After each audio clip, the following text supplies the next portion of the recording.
Hi, Henry. Hello. Thank you so much for agreeing to this interview. Really appreciate it. Can we start by you introducing yourself? Okay, yes, I'm Henry Wilson, and I'm a Haverhill boy through and through. We go back many generations here in Haverhill, and I run the project called Reach Community Projects, and it's basically a project which is aimed at tackling poverty, but our real aim is to actually lift people out of poverty so people can really live their lives and just flourish really. And that I always find that a really good word actually, because flourish it just means something that's come alive, and we want people to live really good, healthy lives, in the mind as well. And of course, things like debt can really have a real adverse effect on people's on their minds. Absolutely, and you and your organisation are enablers. That's fantastic. So Henry, I've got 4 questions for you, and the first one is one that I ask everyone. It's about yourself and about your organisation. How are you looking after yourself during the pandemic, and how are you supporting your team? Okay, well, for start with, myself is probably the easier one. I did have a 3-month sabbatical, which was always planned from the back end of last year, and we felt it was the right thing to do, to go for March, April and May, and which was in many respects absolutely perfect timing. I did have some plans to do which obviously got stopped, as you can imagine, but really I'm very much into sport. I'm a committed Christian, and so my day really begins with prayer, reflection, and a little bit of reading and study, about an hour or so. So that's any time after 6 o'clock, up to 6 sort of time. And then my daughter is a personal trainer. Now she lives in Romania, and so that happens online. So if you like, first of all, I deal with the spiritual, then I deal with the body. To make sure that the physically I'm okay, and then of course I feed the body at around about 8 o'clock, 8:30 sort of time. But then I'll often, it's just a case of, whether I'm in the office or not, I generally like to take just a little bit of time just to reflect. And so I have my little thinking chair up in the garden there, really, where I'll often sit. And of course, it's been beautiful this year, just for sitting and reflecting. And so I just find, for me personally, that's really essential, that that I really look after my own mind, because I need to be sharp. We need to be thinking. I think creativity comes from when you've got a good sound mind. I do enjoy, let's say, swimming. There's nothing like open water swimming, and of course lots of places have been cancelled. I want to say this one really because we live in a lovely area not too far from the sea, and I've really found the joys of swimming off of Felixstowe this year, and I've visited it a few times. It's a little bit of a trek, but it's so worthwhile, and the water is so clear, which is terrific.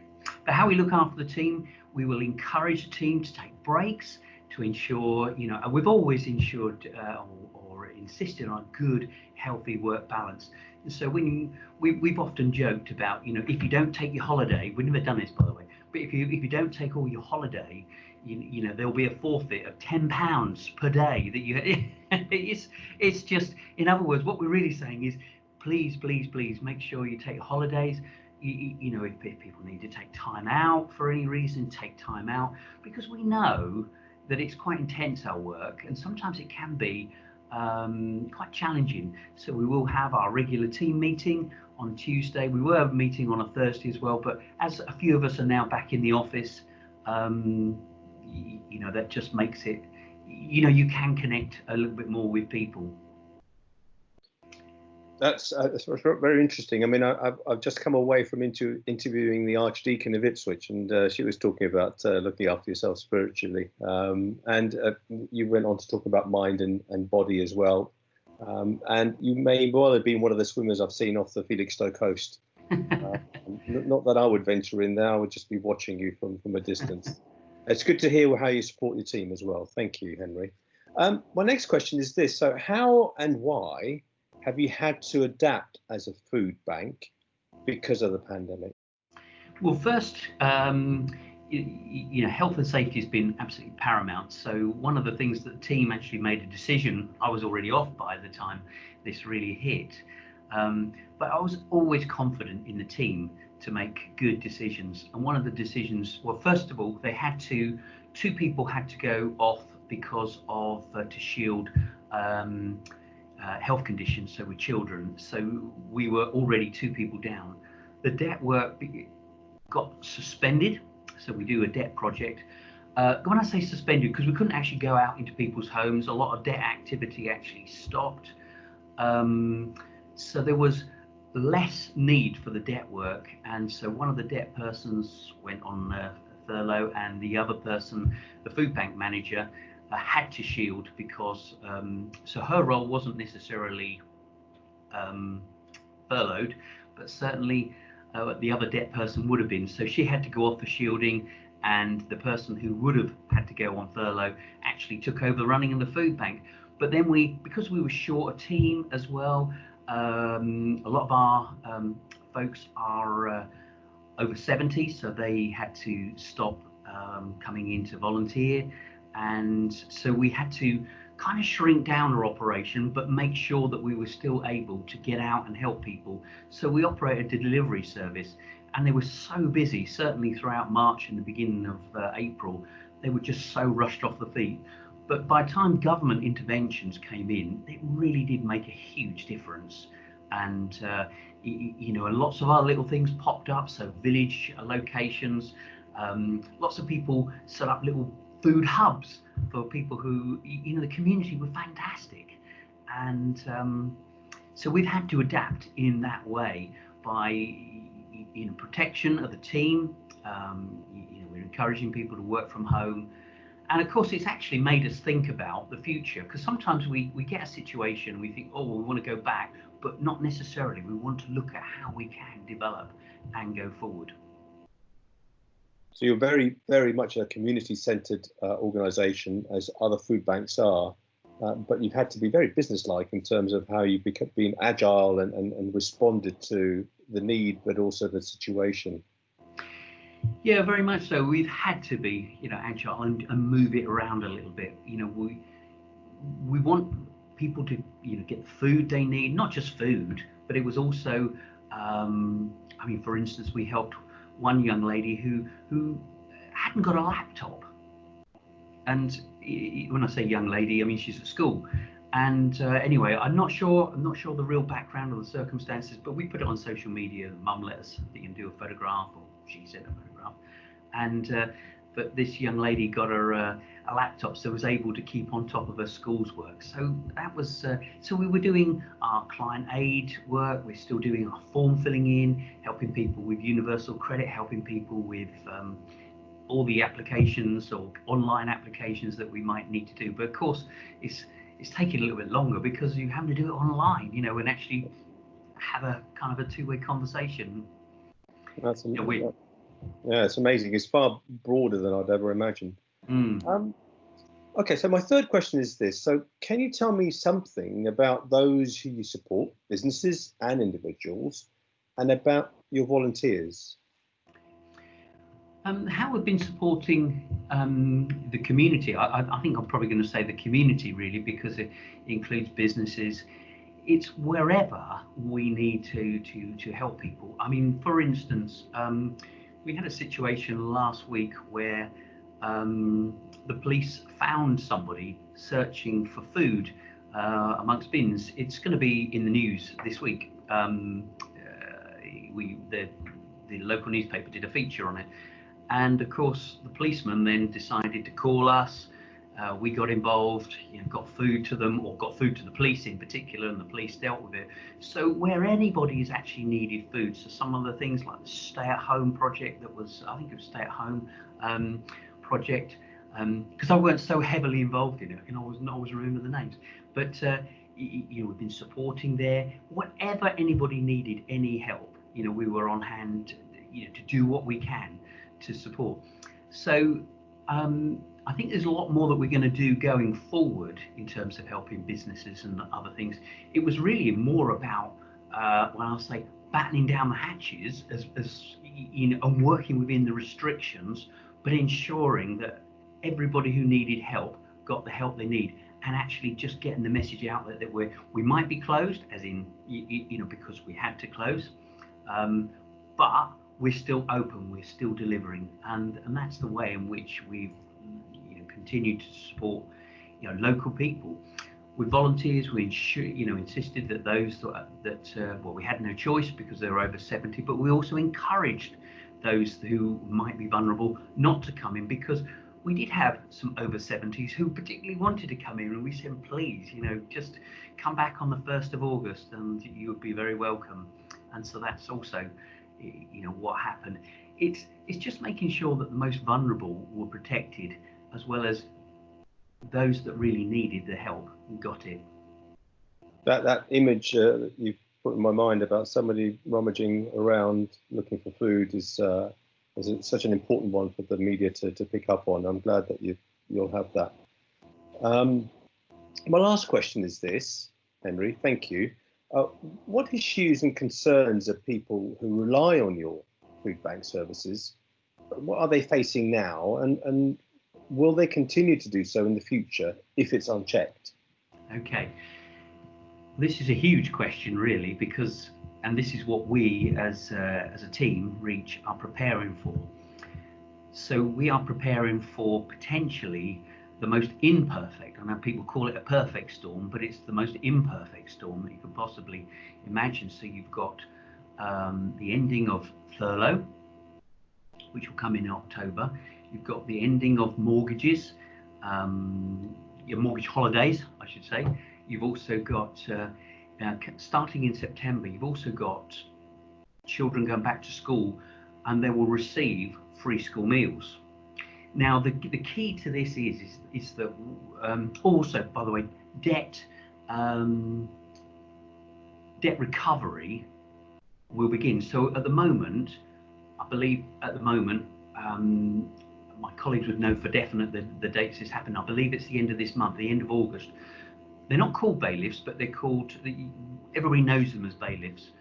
They've changed the name, but they're allowed to restart their activity at the end of this month, which means that people are going to receive knocks on the door and other bits and pieces, just as children go back to school. So we believe that from September onwards, we're going to see an increase in the need for food, for debt help, and we suspect that potentially it could really be way beyond what we've had to deal with in the past. And that's what we're preparing. So we're preparing by setting up almost like a little bit of a self-help side of things, so that you could access support yourself online, or you might even need to, you look at it online and think, yes, but how do I do that? So we're looking to possibly record, well, not possibly, we're looking to record some little videos, so in other words, you would be able to watch a video online and you'd be able to see somebody taking you through the things that you need to claim if you find yourself that at the end of furlough you're actually being made redundant. We're also looking to just online a budgeting tool. I mean, all this is going to take time. It's also dependent on whether we can get the finance to actually make this happen, and we're believing that we will. So, but this is what we're preparing for, so that in many respects we too can flatten the curve, because we're just expecting that it's going to be a torrid time. I mentioned about the families, about free school meals, because at the moment, I'm not sure if you're aware that if a family has got, say, 2 children, they're currently getting a voucher for £15 per child per week. And so that's £30 extra a week that you can use to purchase, shopping and other bits and pieces. Well, even when our children were growing up, we knew that we could shop, well, on £30. that was a long time ago. So that makes a huge difference. You've also got the increase in universal credit, which has come through. There are other things that are actually happening. I don't want to confuse the issue, but just to say that when the children go back to school, this money, this additional £30 a week for the example family, will stop. And so the children, yes, they'll be receiving the free school meals, but of course it's going to leave a dent in the family income and expenditure. I don't think the government can go on giving £15 a week per child. I mean, wouldn't it be great if they could? Because it would obviously make a huge difference. We would love to see our work as a food bank. We would love to see the end of our food bank, because there's so many other things that we can do. There's still going to be debt. There's still going to be issues. We can support family lives through our projects, and we continue to do so. We never set up as a food bank. We always set up as a debt agency, helping people, to manage their money because we know that debt is the one that really robs people of hope, like nothing else. If you've got no food, you pardon the expression like that, but very Suffolk, but if you haven't got any food, then of course, yes, it's an issue. But when you're worrying about knocks at the door, when you're worried about the next letter, the phone that rings, it just really drags people down. And so that's why we started. And the food is just a resource of it. But we know that it's just sadly going to get so much worse. And we want to be ready. We want to be prepared to help as many people weather the storm, and not to really suffer from mental health issues and the things that potentially could come, the anxieties that come when facing the possibility of losing your home, or all that entails. It's just unimaginable, and I've seen it for 15 years, the way in which it really can impact people. Just to say that, that sadly, since I began this, there have been more than 15 people who have died. A lot of them have taken their own lives. So if that's one a year, it's one too many. It's what makes me get up out of bed for. Just to say that we don't want any more lives to be lost as a result of mental health that people don't feel have got any other way. So we want to be absolutely ready, to support as many people through this in a really personable way. Yes, you can get help online, but we want to be so personal, and we're here to handhold as much as we can with the social distancing and the restriction, but we want to handhold as much as possible. Hence, we're going to have photographs of the advisor online, so you know who you're speaking to. It's not just some, web chat that you're doing. Yes, you'll have a web chat, but you can see who the person is you're speaking to. And if you want to get in touch, you can ring the person. So we want to do all that we can to see, because we're just worried also about the mental health state, that's actually going to increase as a result of increased debt and lack of hope. You've described the scale and starkness of the challenge really well, Henry, and you clearly also, as an organisation, as a leader, have the finger on the pulse, and you know what's coming, you know when it's coming, you know what you need to do to try and address it. One last question based on what you've been describing is this: what support would you benefit from the local infrastructure leaders, from the public sector, but also others from across the voluntary community sector and social enterprises in Suffolk, to help you in achieving your ambitions? From a purely, I say, for our own purposes, in that we can be effective, I mean, anything that could help us to get the platforms that we need for this online stuff to be up and running would be absolutely essential. For instance, putting some of this infrastructure in place. We know what we want, but sometimes we don't always know how to do it. And we just know we want to get there and help as many people as possible. We're going to need a team of volunteers. I've just been talking to my colleague about how let's assume that we can open because we've always in the past been open 5 days a week. We're now open just 2 afternoons a week. Some of our volunteers are not wanting to come back for a number of reasons. They've just moved on or their lives have changed, and so we need more volunteers, to help us man our drop-ins. We want to have collection centres. I say food collection centres. So the way in which I won't go into all the details how we're going to run that, but a collection centre so someone can actually collect food, and then we can pick up what the real underlying issues are afterwards. That could be done online. We're going to have a team of people, but we're going to need people to obviously be involved in the drop-ins. We really don't know what to expect, but I think if there's expertise out there that we've not really thought through, please, get in touch. Right. Henry, again, thank you very much for your time. It's spoken really well. Really appreciate all your thoughts about the matter, and I hope plenty of people see this. And I'll also raise some of those latter things that you talked about with any contacts I have. Just one other thing, just to say, I'm really heartened. I spoke to one of the board members of the clinical commissioning group, and I'm really heartened to find, that there is an increase, in the support for people with mental health issues, because that's one of our concerns, is that mental health is, so far we found it to be a bit left, a bit unchecked, as you used that phrase earlier.